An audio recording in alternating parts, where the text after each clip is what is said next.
Good morning, students. So now today I'll start the 5th chapter of history, and that is the Sangam age. Okay, in this you all must have seen the curtailed syllabus. Okay, so we'll be just taking the meaning of Sangam age, okay, and the sources, that is Tirukural. Only these 2 points are there in this chapter. Okay, now first thing, Sangam age is considered as landmark in the history of South India.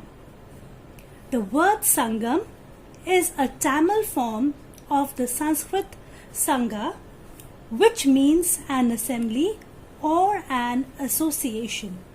Thus, the Sangam age refers to the period when bulk, you know what is the meaning of bulk? Huge group, okay? Bulk of Tamil literature was composed by a body of Tamil scholars and poets in 3 successive literary gathering called Sangam. In very simple words, what does Sangam mean? Sangam means association or assembly. Okay? Now,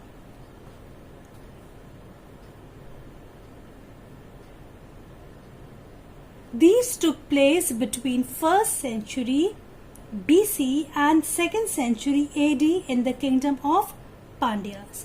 Now, those who've got the book, you can keep marking with your pencils. Okay? These texts were called Sangam because they were supposed to have been composed and compiled in assemblies of poets that were held in the city of Madurai.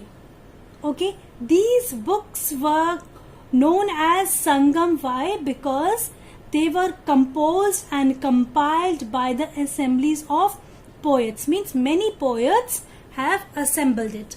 Okay, and where? City of Madurai.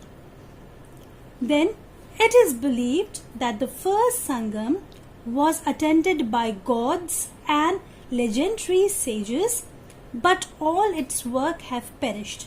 Perished means finished, ended up. The second Sangam, attended by several poets, produced a large mass of literature, but only Tolkapiyam or Tolkapiyar. Just underline these words, Tolkapiyam by Tolkapiyar, the oldest book of Tamil grammar. If the question comes, the oldest book of Tamil grammar, the answer is Tolkapiyam by Tolkapiyar. Okay? The third Sangam, attended by many poets, produced vast literature of which only a fraction has survived. It is this fraction which constitutes the extant body of Sangam literature. The 3 kingdoms of Cheras, Pandyas and Cholas were always at war with one another. Which kingdoms were with war between among them? Cheras, Pandyas and Cholas. Okay. Their wars and heroic deeds form the themes of Sangam literature. According to these descriptions, Cheras had finally asserted their supremacy over the other 2 kingdoms. So we see that Cheras were the supremacy, superior. Okay? Superior how? With who? With Pandyas and Cholas. Okay? Now comes sources. First thing is that I told you that the course has been curtailed, so we will not be reading all the things. The first point is Tirukural. Now, what is Tirukural? It is one of the most celebrated works of the 18th minor works of Sangam literature, written by Tirular, Tamil poet and philosopher. Now, what I want, class, just those who've got the books, just open to page number 51 and make this point as 1 number, 1 point. It is one of the most celebrated works of the 18 minor works of the Sangam literature written by Tiruvullar, Tamil poet and philosopher. Till philosopher, point 1. Okay. Now point 2, we'll start from here. Tirukural or Kural is considered as a compound of teachings of Dharma Shastra, the Artha Shastra and the Kama Sutra. This is the second point. Okay.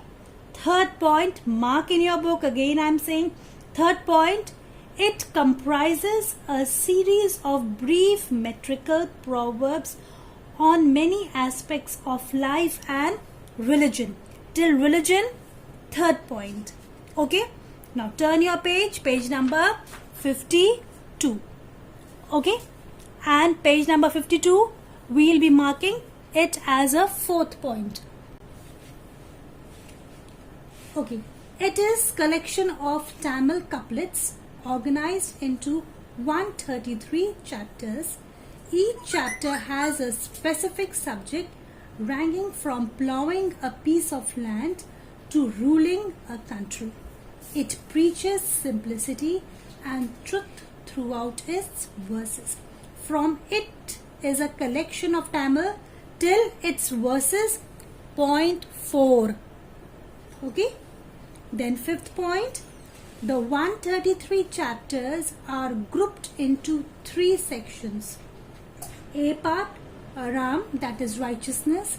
B, Porul, that is wealth. And the C part, Inbam or Kamam, that is pleasure.